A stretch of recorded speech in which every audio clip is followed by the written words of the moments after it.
And here we go. On this Monday, the 22nd day of August, 2022.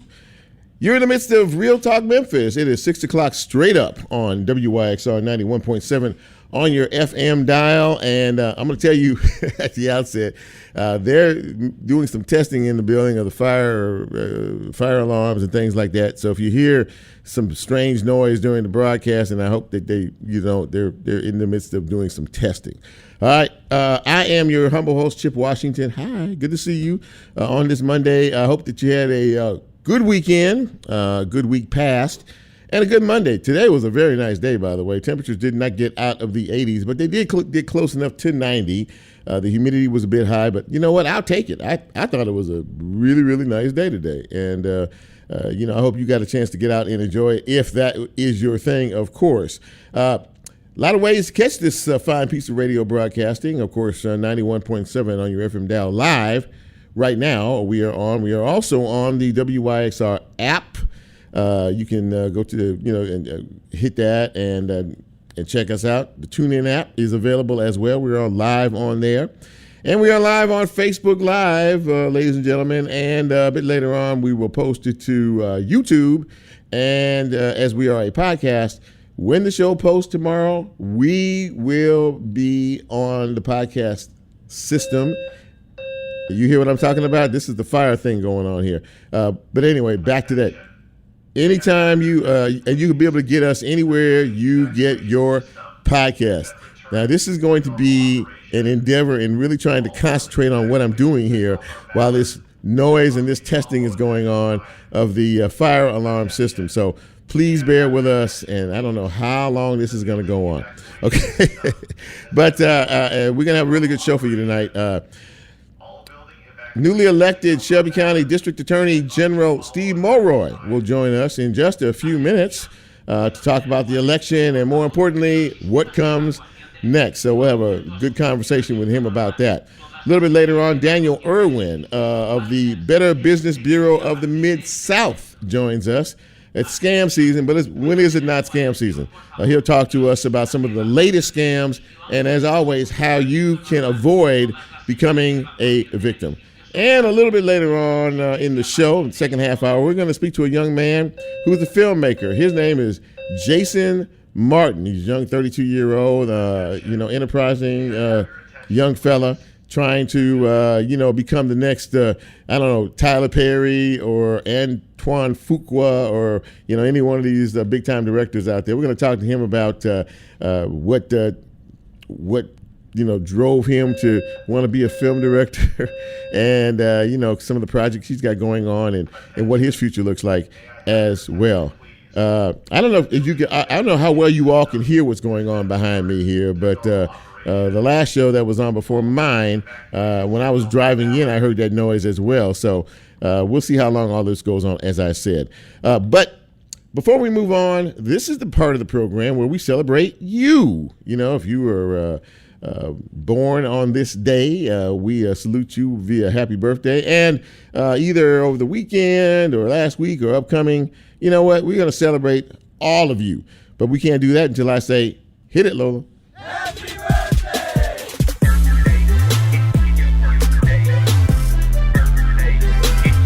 Yes, indeed. Let's get to the birthdays on this day. Happy birthday to Bertha Pickens. Bertha's celebrating her birthday today, as is Janice Johnson Lee, Eric Wells, LaDorcia J., Thomas Boyling celebrating today, as is Paula Sanford Stout. Paulette Todd Little is celebrating today. Happy birthday, Terry Cox, Tyrone Say, Carolyn Covington, and Chip Johnson.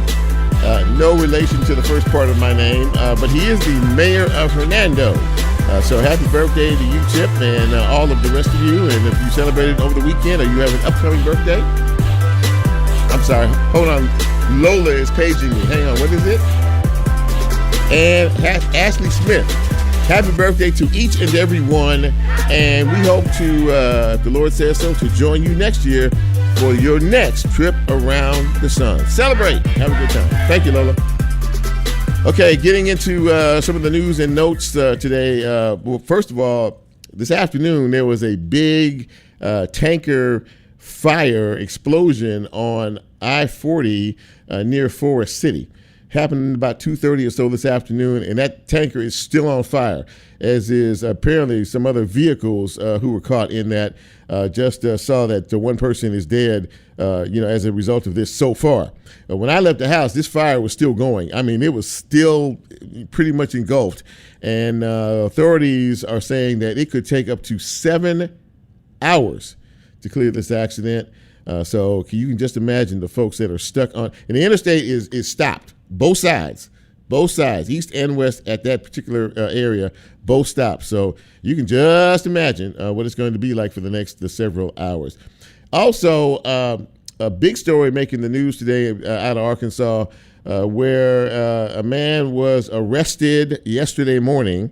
He was apparently at some sort of gas station convenience stop, and he was making some threatening motion towards some of the people that worked there and being belligerent and a few other things. Anyway, law enforcement was called to the scene. They found the man, and apparently they subdued the man. But how they subdued the man is the same story we've seen over and over again. He was thrown to the ground. They had him on his chest, his hands behind his back, and 3 of the law enforcement officers were kicking him. And they were punching him, and I mean it was. And someone was in the area, happened to be shooting a video, and it's been caught on video. And from what I was told, it's been seen over 1 million times already in this country. The Department of Justice is intervening or looking into it, as is the FBI. So another bad situation, happening where law enforcement. We see these things over and over and over again. I don't know why. We don't learn from our experiences, but we don't seem to learn from our experiences. So we'll see how all that shakes out. Meantime, the search for the killer of Dr. Yvonne Nelson continues at this time. She was killed 2 Saturdays ago in Raleigh. Tiffany Wilson is the suspect, and she has a warrant out for her arrest for second-degree murder. The MPD says this apparently was a disagreement over money. So after Miss Tiffany shot Dr. Nelson, she took her vehicle as well. But she's still on the run at this hour. Okay, so I'm going to start this particular story with one question. Where's Wanda? Now I'm just going to let you digest that for about 10 seconds or so. Time's up. Wanda Halbert last week, Shelby County clerk, said that she was going to close her office this week so they could get down to the business of starting to deal with the heavy backlog they have in reference to the car tags, dealer tags, and a lot of other issues, right? She actually closed the office early on Friday when folks were still standing outside in line, and so that didn't work out too good. So we knew late last week that the office was going to be closed. And I don't know how all this got prompted today, but this afternoon, I don't know, again, maybe it was a tip, maybe it was somebody said something, found out that Wanda Halbert was not one of the folks in the office that was doing the work. Wanda Halbert is in Jamaica. She is on vacation. She is, tanning and sunning and shopping and doing things that people do while they're on vacation, while folks here are still trying to, figure out what the heck is going on with their situation. The state comptroller's office, you remember a couple of weeks ago, the Shelby County Commission asked for the state to intervene to try to help to alleviate this situation. Well, the state comptroller, once he found out that she was not in the office and that she was out of the country, issued the following statement. He says, the clerk's decision to travel to Jamaica this week shows that her apologies were meaningless. Her decision to take a trip damages her credibility and shows a complete lack of awareness. The clerk is AWOL, while her staff is left behind to clean up the mess. So, we just had an election, 2-3 weeks ago, and she won re-election. Now, I'm curious as to what you all think about that particular situation. It's not a good look. That's all I'll say about that. Not a good look. In other news, kudos to the Memphis 7. Remember those folks who were, Starbucks employees who protested for better working conditions and on the whole 9 yards in February? They've been out since February. Well, a district federal judge said that they were to report back to work. He ordered them to come back to work, ordered Starbucks to let them come back to work. So that happened at the end of last week. That is very, very, very good news for them. It's been a long time. And next week, I plan on having one of the Memphis 7 join me on this broadcast to talk about all this and, what comes next. And the face of COVID for the last 2 years, Dr. Anthony Fauci said today that he is stepping down in December to pursue whatever is next in his life. He's advised 7 presidents, and he's 81 years old, and it's time to get a little bit of rest. So we say to him, all the best in retirement. And how would it look to see Kevin Durant in Beale Street blue? Kevin Durant is the most sought-after free agent out there, and the Memphis Grizzlies have sort of entered into the fray of, trying to put together a package to see if they could get him. Well, I tell you right now, that's not going to happen. All right, they're talking about Jared Jackson, they're talking about Bain and a few other your first-round draft picks that they have to try to get him. Not going to happen. So let's not get our hopes up. Let's not get excited. But it is something to think about and talk about for a minute or two, right? And of course, this weekend, I believe, is the start of college football, the official start of college football. They call it week 0, but there's going to be about 4 or 5 games this weekend. So I know what I'll be doing this coming Saturday. That wraps it up for news and notes on this particular Monday. We're going to take our first break. And when we come back, we are going to speak with none other than the newly elected Shelby County District Attorney General. His name is Steve Mulroy. My name is Chip Washington. This is Real Talk Memphis, and we will be right back.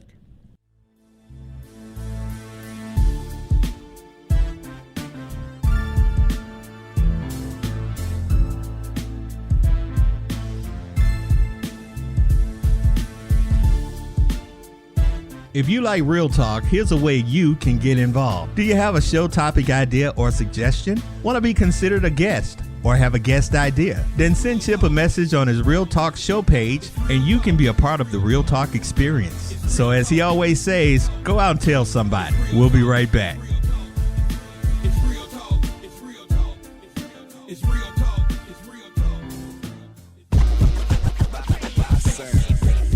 You a fan of the sound? Be sure to block your calendar for December 3rd when we'll be throwing WYXR's inaugural music festival. From the airwaves to the stage, Raised by Sound Fest is a 3-day-long event showcasing local and regional talent. Come out to enjoy free live performances from 1 to 7 p.m. at Crosstown Brewing Company and the Crosstown Central Atrium, along with a day full of DJ sets from your favorite WYXR DJs. At night, stick around for ticketed events in Crosstown Theater and at the Green Room at Crosstown Arts from 7 to 11 p.m.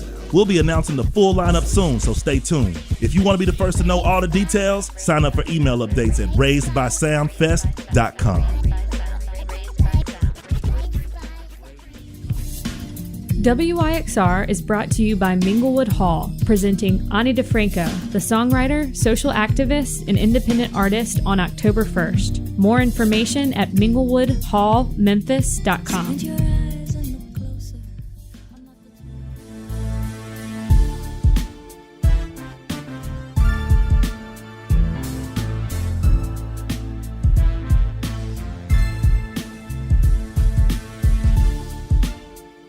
Get Real Talk on the TuneIn mobile app under WYXR, and he's now streaming live on Facebook. And you can also catch a rebroadcast on YouTube. Just put WYXR in the search box and hit subscribe. Now back to more Real Talk with Chip Washington.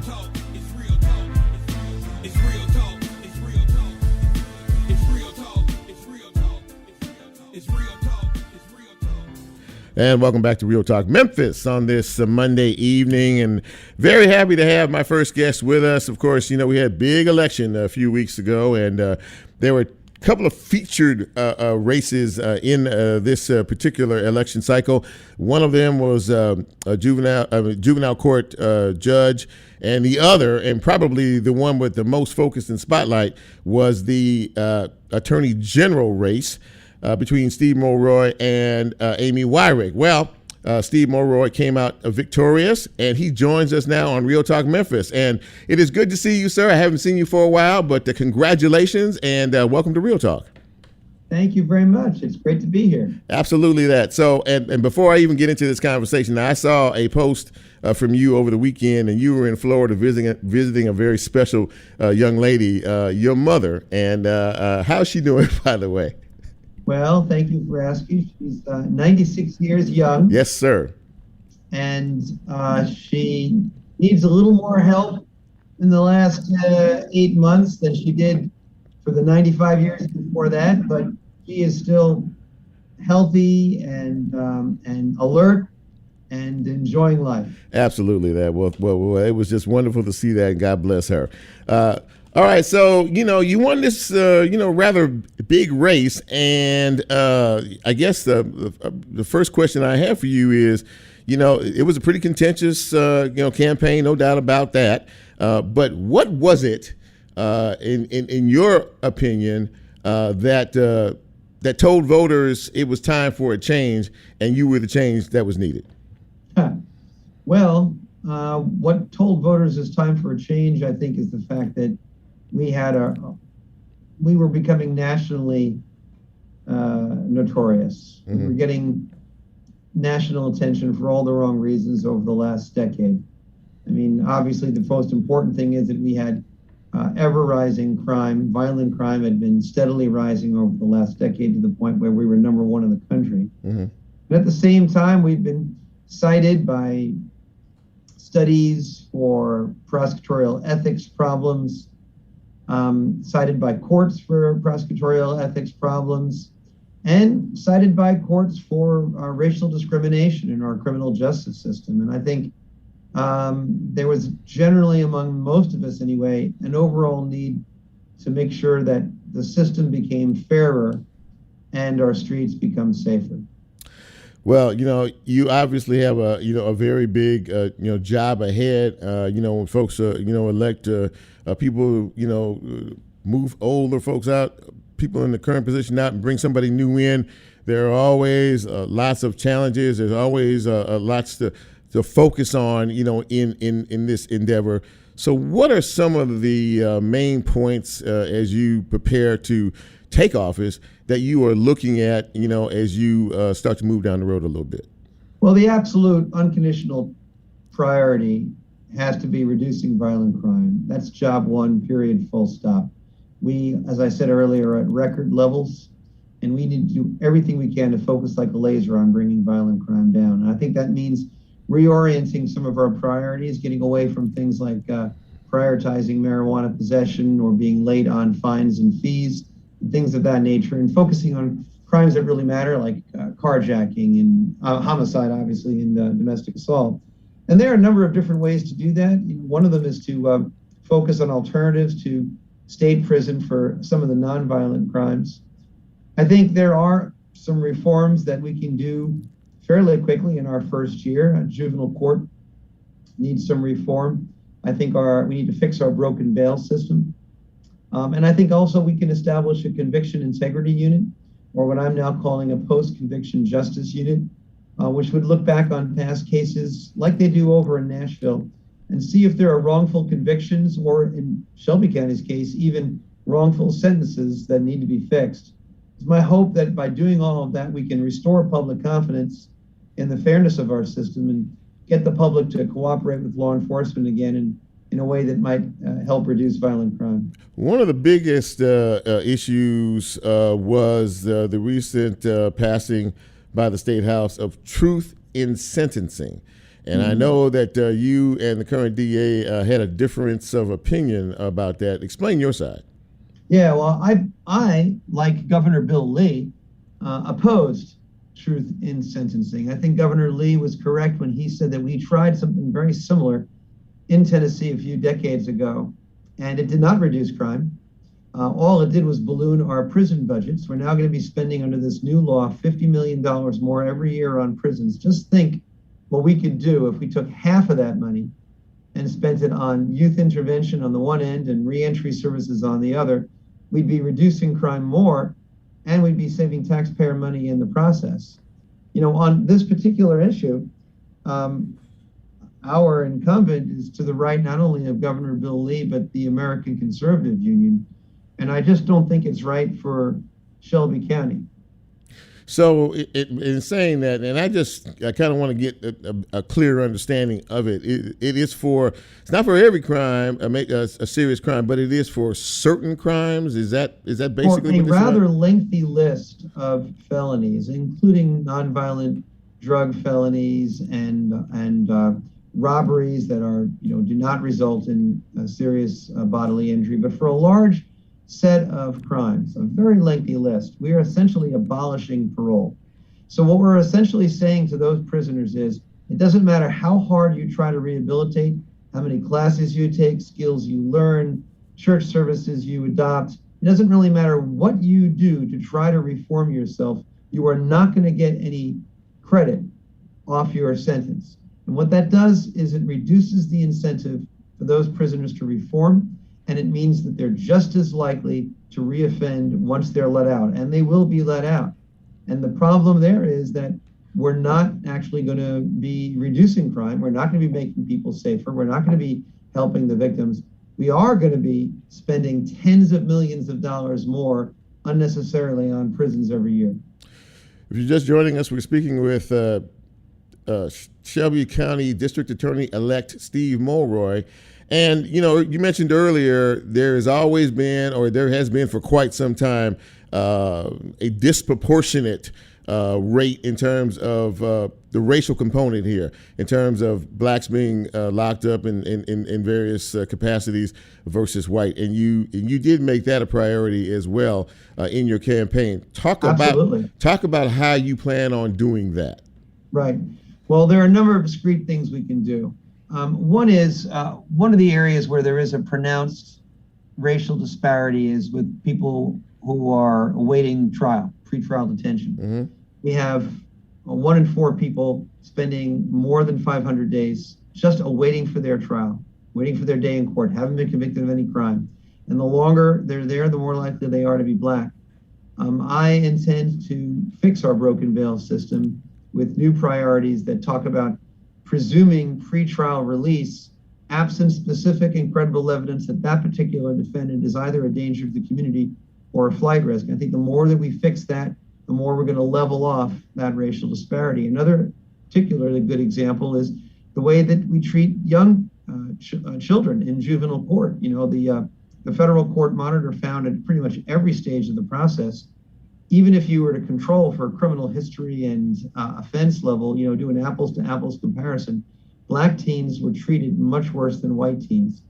We can get under the hood and fix that problem. We can change the priorities, the way that we charge offenses in juvenile court to level that off. But I think most important, I'd say that we need to start measuring racial disparities better. We need to do a better job of data, of measuring at every stage, arrest, decision of whether to do pretrial detention, disposition, sentence, the race of the defendant, the race of the arresting officer.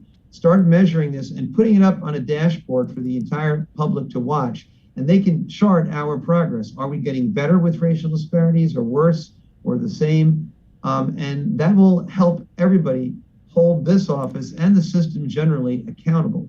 One of my supervisors in the Civil Rights Division of the Bill Clinton Justice Department, where I used to work before I came here to Memphis, used to say, if you want to improve something, measure it. And that's what we're going to do. So recently, one of the biggest, high-profile stories has been the tragic death of Reverend Dr.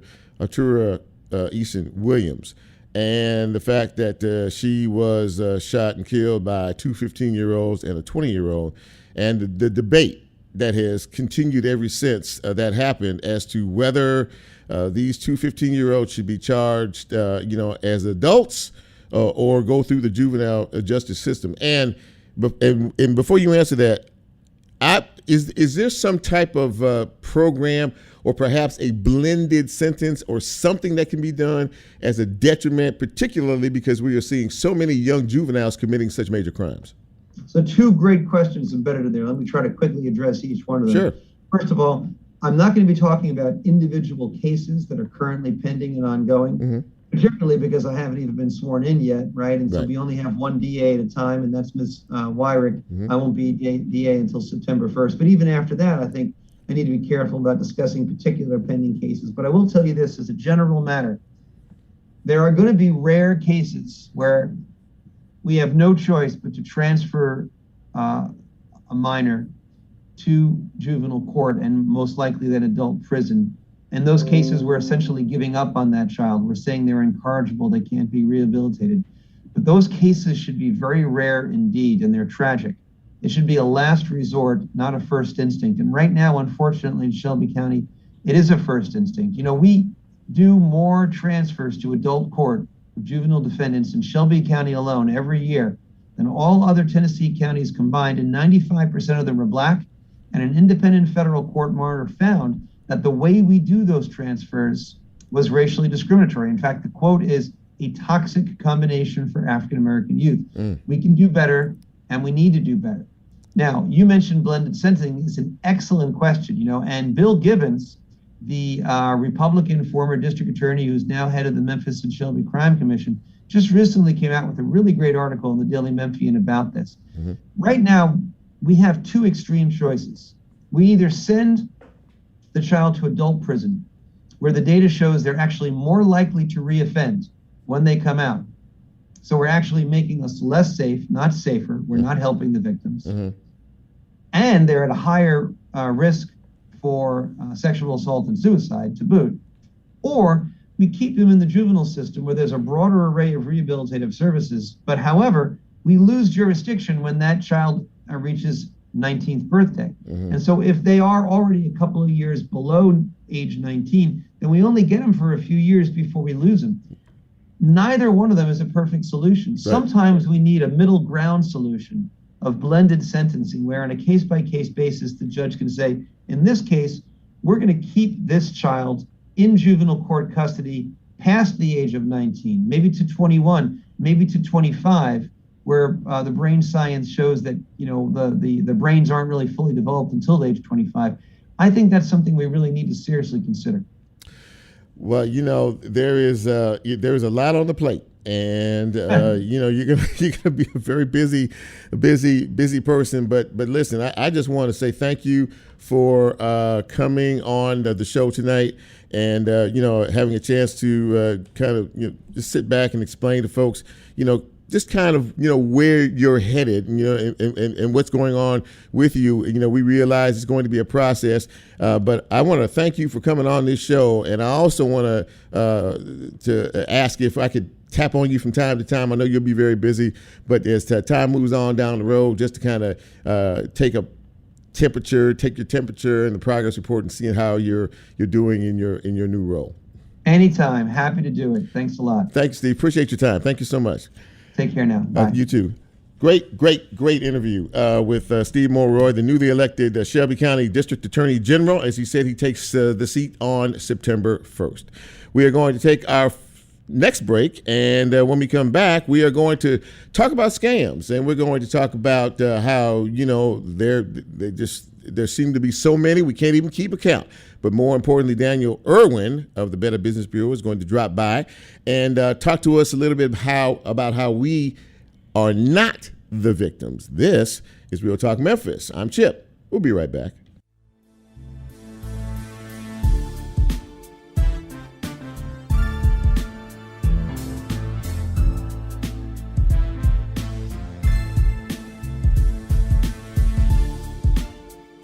If you like Real Talk, here's a way you can get involved. Do you have a show topic idea or suggestion? Want to be considered a guest or have a guest idea? Then send Chip a message on his Real Talk show page and you can be a part of the Real Talk experience. So as he always says, go out and tell somebody. We'll be right back.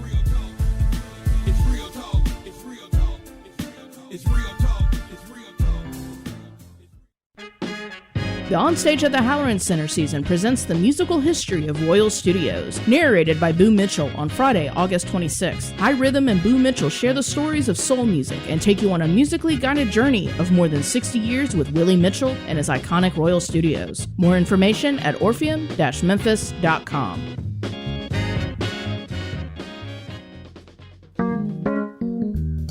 Support for WYXR comes from Focal Point. Located in Crosstown Concourse, Focal Point is a Southern College of Optometry clinical facility that offers fittings with designer eyewear and eco-friendly frames. Learn more at focalpointcrosstown.com.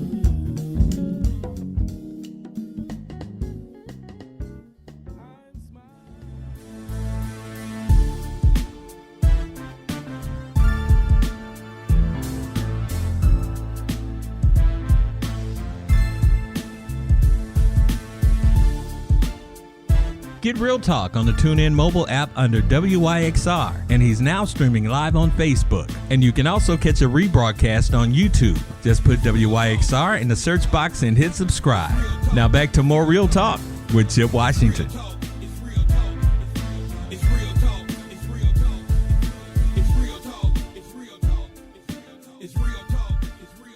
And welcome back to Real Talk Memphis on this beautiful Monday evening in the city. So before the break, we were talking about it. Scammers are getting pretty sophisticated. I mean, in a lot of different ways. To the untrained eye, or even to some trained eyes, you might see something that looks so real, you might fall for it. But nonetheless, the scammers are very, very busy. And I thought it was time for a scam checkup, so to speak. So I am invited back on the broadcast, Daniel Irwin of the Better Business Bureau of the Mid-South. And Daniel, welcome again back to Real Talk. Good to see you, man. Thanks for having me.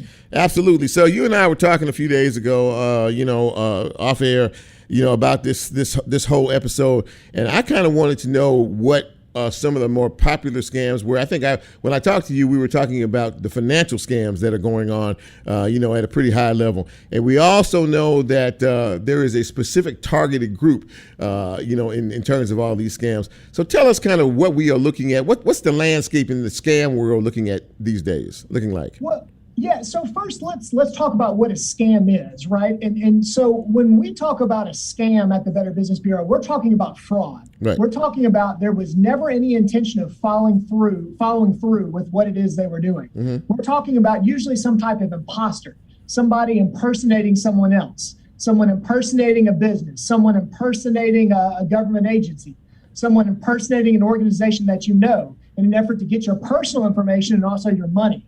And remember, oftentimes, scammers do want your money, right? They want that $300. Sure. What they really want is your personal information, because they can make more money off your personal information by selling it and by opening up false loans, Mm-hmm. right? Mm-hmm. So they want your money, but they really want your personal information, because they can make a lot more money off that personal information than they can that $200 or $300 they scam off you. So you were telling me, as we see it now, in terms of there are so many of them, is there any one or two or a few right now in particular that are, crop up that you all have seen more of here recently? Well, there's one that's really concerning to me, and it's one that never really goes away. Okay. It's one that we see all the time, and it's not necessarily specific to Memphis, but the utility scam. We refer to it as the MLG&W scam, but essentially, you get a phone call or a text message, and it's basically threatening to turn off your utilities unless you give immediate payment. What's concerning about this is when we had a really, really hot streak, right? When we had that heat wave earlier this summer, people started getting these scam calls. And when usually we would get a lot of calls about this, people would just tell us about it, but they weren't falling for it. Mm-hmm. But unfortunately, for the first time, we had 22 people fall for this scam this summer in a 2-week span, and all of them were seniors, and they lost an average of $600. Oh my! And that's a lot of money. And again, this is something we hear about all the time, but usually people are just telling us that they got that phone call, they didn't fall for it. What's alarming is people are falling for it at an alarming rate, at a rate that we're not used to seeing. And what's also alarming is, some of the seniors that we talked to who fell for the scam, they told us deep down they knew that it was a scam, but they couldn't take that chance. They told us that MLGNW was so hard to get in touch with and so hard to deal with on a regular basis that they weren't going to take the chance of their utilities being cut off and then not have air conditioning.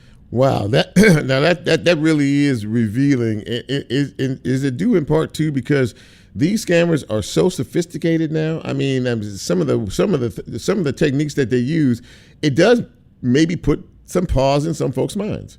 It does. And another tactic that, makes these scams so believable, and when we ask victims who have fallen for scams and lost money, one of the main reasons they tell us that they fell for the scam was caller ID. It's really important to know that caller ID can and is usually spoofed. We see this in all sorts of scams. Oh, wow. You've had those scam calls, I'm sure, where they said they were the Social Security Administration or the IRS. Yep. Mm-hmm. Well, when you get one of those calls and they're threatening to take you to jail or they're threatening to do something or suspend your benefits unless you pay money, it's a scam. But when you see on your phone that it says IRS or it says Social Security Administration, that can be really hard to combat, right? Because again, but there could be just a little bit of truth to it. So, it really does stump a lot of people, and especially seniors. They can't get past that caller ID because remember, you can't trust anything that you see anymore. And we always say, if you didn't initiate contact, you just shouldn't engage, right? Yeah. In this day and time, if you get an unsolicited phone call, text, or email, you just shouldn't engage. And if they say something that interests you or you think something might be wrong, you should cease all contact with who you're talking to and call back the real agency with a number you've gotten independently.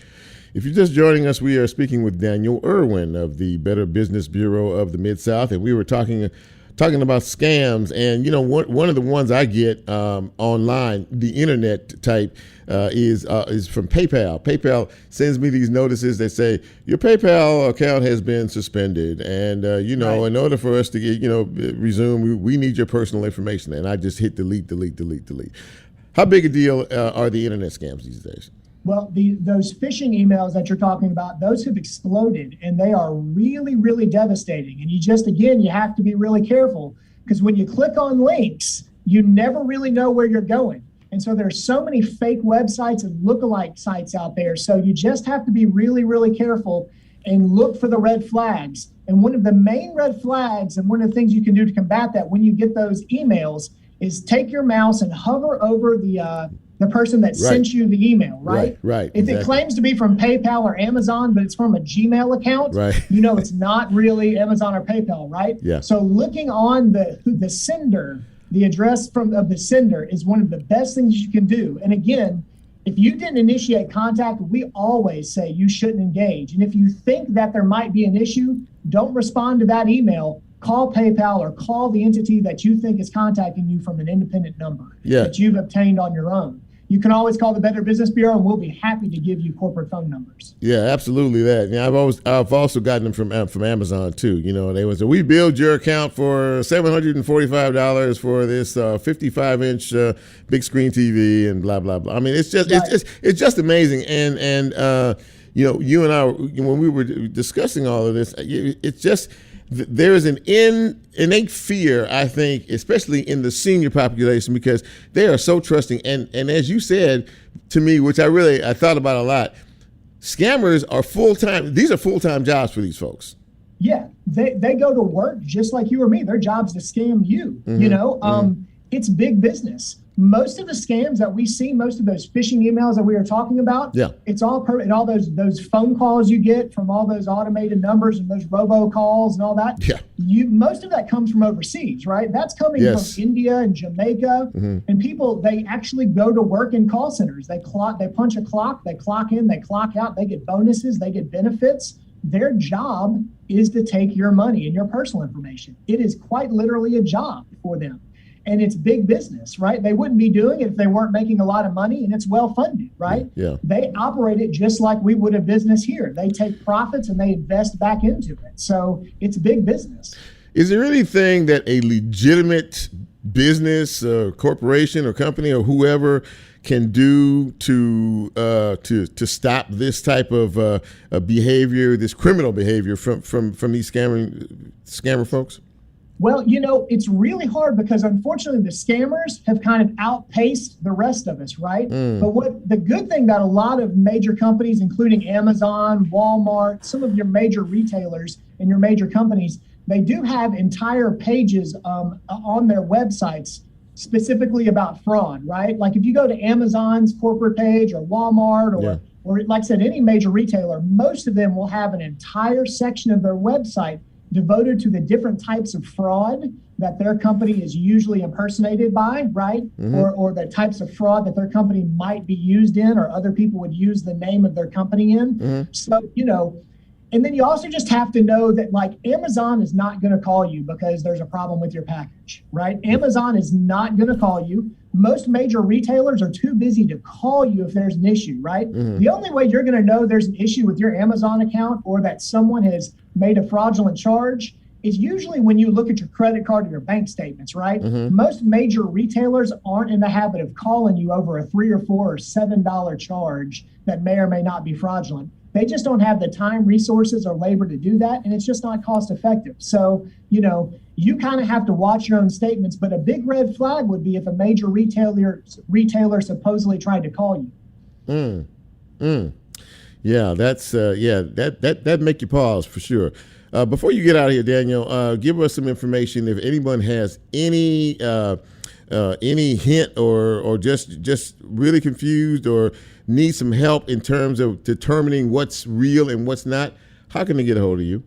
Well, we have a great tool here at the Better Business Bureau called our Scam Tracker. So you can not only look and see what people are reporting out there, right? What scams are going on in your area in real time, but you also can type in something. If you got a phone number or a phone call from a phone number that you want to know, is it legitimate or not? You can search our Scam Tracker. You can type that number in and you can see if anybody throughout the country has reported that phone number as a scam, right? That's good. You can also report scam attempts to us. You can learn about, we have a listing of all the common scams going on and ways that you can combat it. So you can go to our website, bbb.org/scam tracker, or you can give us a call. We're staffed up. We have operators that all they do all day long is answer your phone calls and direct you to where you need to go and answer your questions about whether you're having an issue with a business treating you badly and you need to file a complaint, or whether something's a scam, or you may not know what it is and just need to know what we think about something and tell you how to proceed.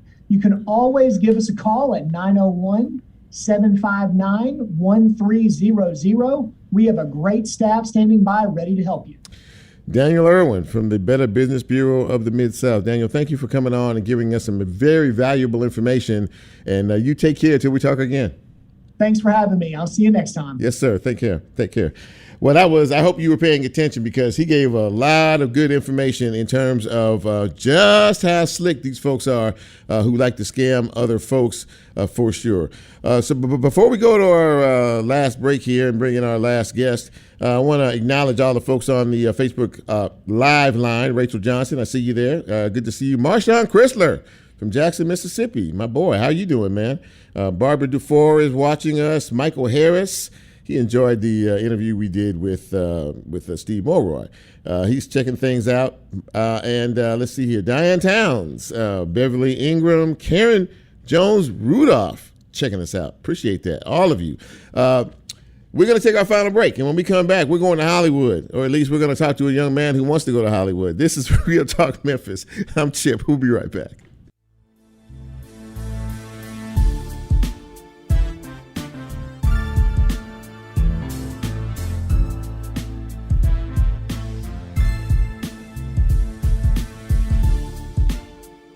If you like Real Talk, here's a way you can get involved. Do you have a show topic idea or suggestion? Want to be considered a guest or have a guest idea? Then send Chip a message on his Real Talk show page and you can be a part of the Real Talk experience. So as he always says, go out and tell somebody. We'll be right back.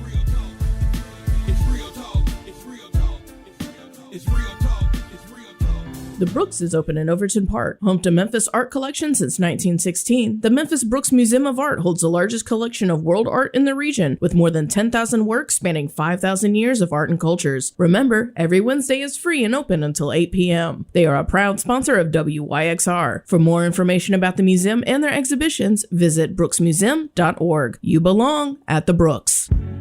Music meets you wherever you are. A great record finds you, and the trick it pulls off is that it records you. The music always remembers who you were when it first hit you, and for the rest of your natural-born life, wherever you go, music can take you back to whoever you were. At Loaded for Bear, the way we approach art and brand design is to find our clients wherever they really are, meet them there, and create lasting work that captures who they are. Just like y'all, we're from Memphis, and we're listeners. Loaded for Bear is proud to ride for WYXR and community radio anywhere.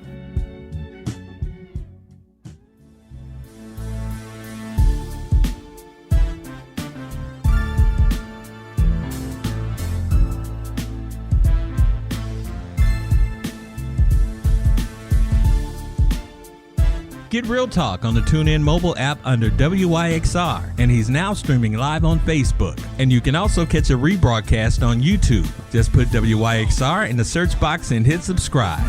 Now back to more Real Talk with Chip Washington.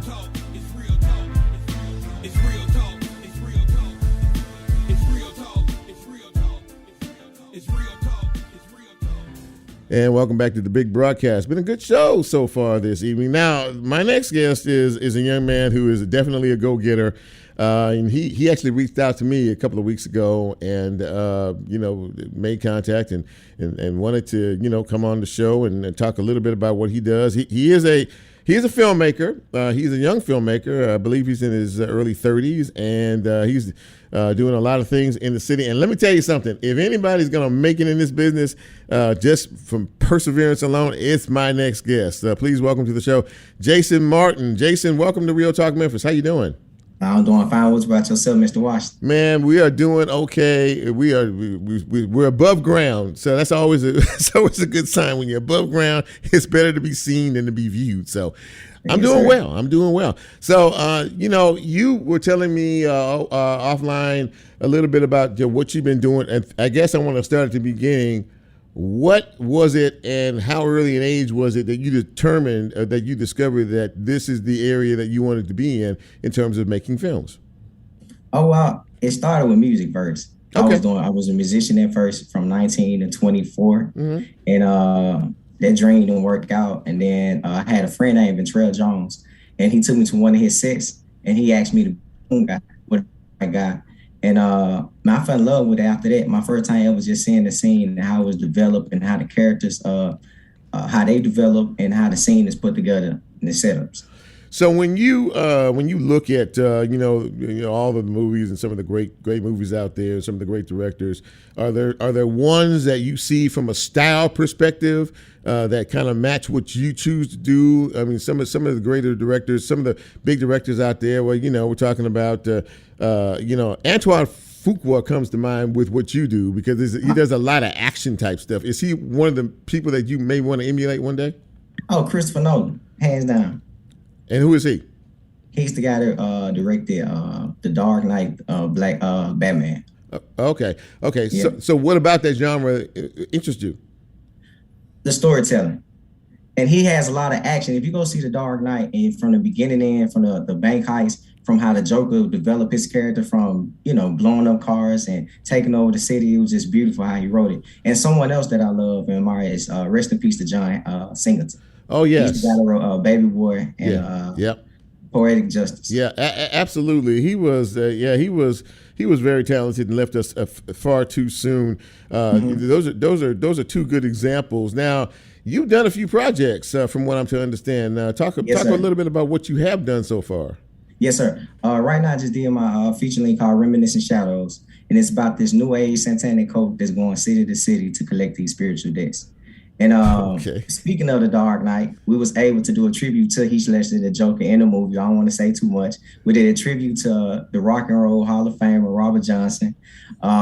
We had a rocket launcher scene up in there. We had, to me, one of the biggest police takedown on any level. We had 15 undercover police cars. And we did some magnificent things in that movie. So is this and what movie is this? The one that you're talking about? It's the feature link that's going to be at the Malco Theater. We aim for October the 6th. October the 6th. And what's the name of it again? Reminiscent Shadows. I like that. Reminiscent Shadows. And you're talking about cult stuff and all of this. That seems to be a lot of folks are doing movies and TV shows kind of with that theme. You know, Yes, have you noticed is that just kind of where we are these days in cinema? You think? In a sense, when you see mine, it's just completely different. I didn't want to mimic the way that they did it, you know, because I wanted to be based in Memphis. So even the dialogue is from a Memphis standpoint and the narrative of how we speak in Memphis. How important is it for you to represent the city that you live in now?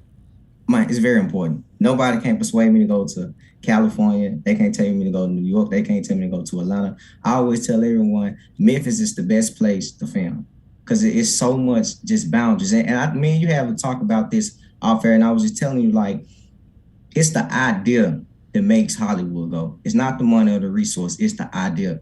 And like the movie script hires the director, the actors, the executive producers, and you have the budgets, and then you go get people to do the location scout. So I'm just saying, just from this point, I know it's going to get to the point where Memphis is going to have some of the most dopest creators and directors coming out the city of Memphis soon. I mean, you know, it seems like there is a slow move afoot for Memphis to start to identify itself, you know, more in television and movies. I guess what's that show, The Rock, that bring it? I forgot. Just know he's coming here soon. I think next month, right? Yeah. They're gonna start shooting. They're gonna start Young Rock or whatever it's called. It's that TV series. It's on NBC.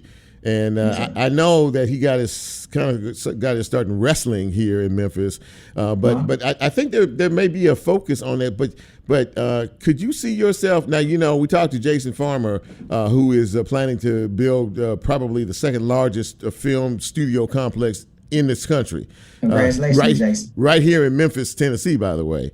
Is that someone that you can see yourself maybe collaborating with down the road? Since you sound like you're very Memphis centric when it comes to what it is you're trying to do. Oh, yes, sir. Yes, sir. I really want to, and see Jason on I'm very excited for them as well. You know what I'm saying? I really want to work with Jason. I think that'd be dope for me to do a project together. And it's just one of my biggest things. I have no boundaries, and man, you discussed this. So I like to see things done. If Hollywood can do it, we can do it. Mm-hmm. You know what I'm saying? Mm-hmm. So that's why I say it's as long as the boundaries ain't there, as long as we can push that level, because the thing is about competition and being competitive. We have to compete with other major cities that got their major productions behind them. Talk about, so you said that this movie that you're the feature length that you're working on, you're going to release it at Malco, or at least you hope to release it at Malco here pretty soon. Yes, sir. So what about some of these like online, these streaming services? I mean, there's so many of them that people go to, Tubi and a lot of. Yeah, you can go through Mavericks, or you can go to Indie Rights or Homesteady. Those the distribution where a lot of independent artists, filmmakers. They distribute. They let them handle the distribution and everything to get them on Amazon Prime, Netflix, Hulu and Tubi and stuff like that. Yeah, I mean, is that a good way to go? Do you think? Yes, I think. Yeah, it is, because this guy Howard Bell, he went through it, and he's on Stars right now with Juki. Okay. So you just never know where it can take you to. Yeah. Well, I mean, I love your determination. Now, you said that I always talked about the fact that, these movies, they take money to make, and, right. Funding has to be a big part of that. But you seem to, and I think you understand that, but you depend on the kindness of others in a lot of things you do, don't you? Well, it's not the kindness, it's about building relationships. Okay. So it's always going to be a favor for a favor. Now, I do pay if I have to pay. Mm-hmm. That's always never going to be out. That's never what that is. It's more about a favor for a favor as how can this help benefit me as much as you can benefit one another. You see what I'm saying? Yeah, sure. But yes, most definitely. If it come down, if you ask any business owner, I always ask them the first thing, how much would this cost now to rent it out? I moved back then. I got my own production space where I live and sleep out my office. So money would never be the issue. It's just most of the time when I come to them like that, they be like, well, it's not about the money. It's about, can we trust you with the branding of our company? Do you have a team of actors, actresses, and other technical folks that you generally work with project per project? Yes, sir. John Hamilton. I want to give a special shout out to my guy, Keith Neal, I executive produced his project called Black Girl Big City, which is on Amazon Prime and Tubi. Over 100,000 views on YouTube. Wow. We had a shout out for Brumane from the Fifth Floor for Martin. The guy that plays Steve Earth, I forget his name. I just want to give a special shout out to him and all the actors. I hang with, like, I got my own particular, I ain't gonna sit here and lie. I have my favorite few actors that I like, but I'm always into networking with other actors as well. Well, listen, that all sounds, really good, and you sound like you're a very loyal young man. And Mm-hmm. I just, before I let you go, I see a motion picture in your future that features a dynamic, intelligent, good-looking radio personality. I don't know. I see a scene. I don't know who it is, but I see a scene in the movie that you could just drop that right in there, and I think that would really be your, it could be a. So listen, man, I'm really proud of what you're trying to do here, and I have no doubt that you're going to be very successful. And Jason Martin, thank you so much for taking time to come on the show, and thank you for reaching out to me, man. I really enjoyed the conversation, and I wish you nothing but the best. And I look to see you down the road and a big time success. Okay. Yes, sir. Thank you. All right. Take care of yourself, man. Have a good night.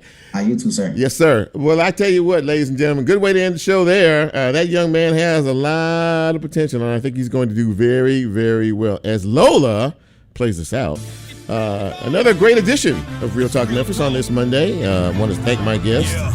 The newly elected Shelby County District Attorney General Steve Mulroy joined us a little bit earlier. If you missed it, you can check it out here on Facebook Live. And, of course, if you do the podcast thing, you can check that out after we download the show tomorrow. Also, Daniel Irwin gave us some great pointers from the Better Business Bureau of the Mid-South. And you just heard Jason Martin as well. Really appreciate all of you checking us out. Really appreciate all of you being a part of what we try to do each and every week on this broadcast. Next week, by the way, just kind of a sneak peek, the newly elected juvenile court judge, Tarek Sugarman, is going to be one of my guests next week, as well as one of the Memphis 7 from the Starbucks situation. So in the meantime, in between time, be good, take care of yourself, take care of each other, watch your surroundings, and, just try to love instead of hate. You'd be surprised how far it takes you. For Lola, for Nicole, for Sel, I'm Chip, and we're out. Have a great week.